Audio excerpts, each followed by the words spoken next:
الصلاة خير من النوم۔ السلام علیکم ورحمۃ اللہ وبرکاتہ۔ پیارے دوستو، وہ قومیں تباہ ہو گئی جن قوموں نے اللہ کی نافرمانی کی۔ ان قوموں کی تباہی کی سب سے بڑی وجہ پیغمبروں کی نافرمانی ہے۔ اللہ تعالیٰ نے کسی قوم پر ہر ایک دم کوئی عذاب نازل نہیں کیا اور نہ ہی ان کو اچانک ہلاک کیا، بلکہ پہلے ان قوموں کے پاس اپنے بندوں کو بھیجا تاکہ وہ ان کو اللہ کا پیغام پہنچا سکیں اور ان لوگوں کی اصلاح کر سکیں۔ جب ان لوگوں نے اس نعمت کو ٹھکرایا اور اپنی پسند کی زندگی بسر کرنے لگے تو اللہ تبارک و تعالیٰ نے ان کو مختلف طریقوں سے ہلاک کیا۔ ہمارے نبی کریم صلی اللہ علیہ وآلہ وسلم آخری نبی تھے۔ آپ کے بعد کوئی نبی نہیں آئے گا، جبکہ دنیا بھر کے مسلمانوں نے اپنے نبی کے احکامات کو چھوڑ دیا تو پوری دنیا میں ذلیل و خوار ہونے لگے۔ آج ترکی سمیت تمام مسلمانوں کی دنیا بھر میں پٹائی ہو رہی ہے۔ نبی کریم صلی اللہ علیہ وآلہ وسلم نے فرمایا، جب تو حیا نہیں کرتا تو پھر جو چیزیں چاہے وہ کر۔ اے لوگو، اللہ سے حیا کرو اور اللہ کا حق ادا کرو۔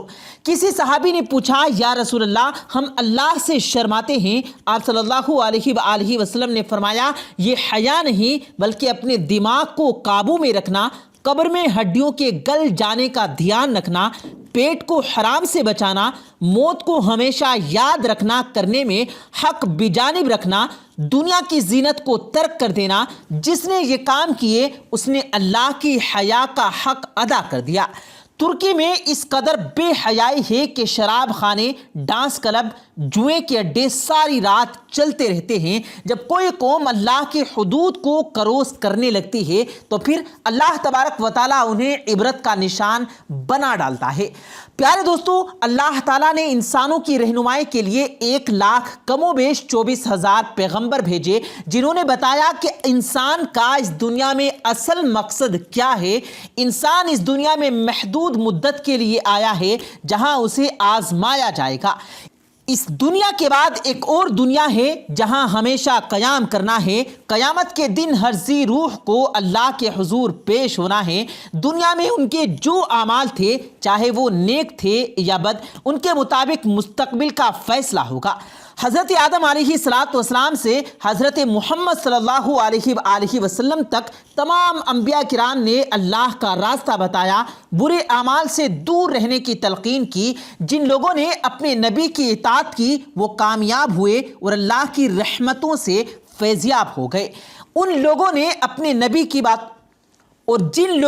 اپنے نبی کی باتوں کو جھٹلایا وہ گمراہی میں مبتلا ہوئے، تو اللہ تعالیٰ نے ان لوگوں کو دنیا کے لیے عبرت کا نشان بنا دیا۔ جیسا کہ قوم عاد کو اپنی طاقت، اپنی صحت اور اپنے جسم پر بڑا غرور تھا، اللہ تعالیٰ نے قرآن پاک میں فرمایا، کیا آپ نے نہیں دیکھا کہ آپ کے رب نے قوم عاد کے ساتھ کیا کیا، جو بڑے بڑے دراز قد اور بڑے بڑے ستونوں والے محلات میں رہتے تھے، جس طرح کا پہلے ہم نے اس دنیا میں پیدا نہیں کیا۔ قوم بہت مالدار تھی، ان کی عمر بہت لمبی تھی، جبکہ جسامت میں انتہائی قوی تھے۔ اس قوم کے لوگ بہت پرکشش اور ظالم ہو گئے تھے۔ اللہ تعالیٰ نے ہود علیہ السلام کو اس قوم کی ہدایت کے لیے بھیجا۔ ہود علیہ السلام نے اس قوم کو برے کاموں اور بت پرستی سے منع کیا، مگر یہ قوم نہ مانی، الٹا انہیں جھوٹا اور دیوانہ کہنے لگے۔ اللہ تعالیٰ نے اس قوم پر عذاب نازل کر دیا، اس کے چشمے خوش ہو گئے۔ حضرت ہود علیہ السلام نے اپنی قوم سے کہا، خدا پر ایمان لے آؤ، مگر انہوں نے ماننے سے انکار کر دیا۔ پھر خدا کے پیغمبر کا مذاق اڑانے لگے اور کہنے لگے کہ اگر آپ واقعی میں اللہ کے سچے نبی ہیں تو ہم پر عذاب نازل کر دیجیے۔ حضرت ہود علیہ السلام نے کہا، ٹھیک ہے، تم اللہ کے عذاب کے منتظر رہو جو جلد ہی نازل ہونے والا ہے۔ ایک دن قوم عاد کے لوگوں نے دیکھا کہ آسمان پر کالے اور گہرے بادل چھائے ہوئے ہیں، یہ سمجھے کہ شاید بارش ہونے والی ہے۔ حضرت ہود علیہ السلام نے ان کو خبردار کیا اور کہا، یہ اللہ کے عذاب کی نشانی ہے۔ اس کے بعد اچانک تیز آندھی چلی، اس نے تمام چیزوں کو جڑ سے اکھاڑ پھینکا، سب چیزیں تباہ و برباد ہو گئی۔ انسان، حیوان، چوپائے، گھر اور درخت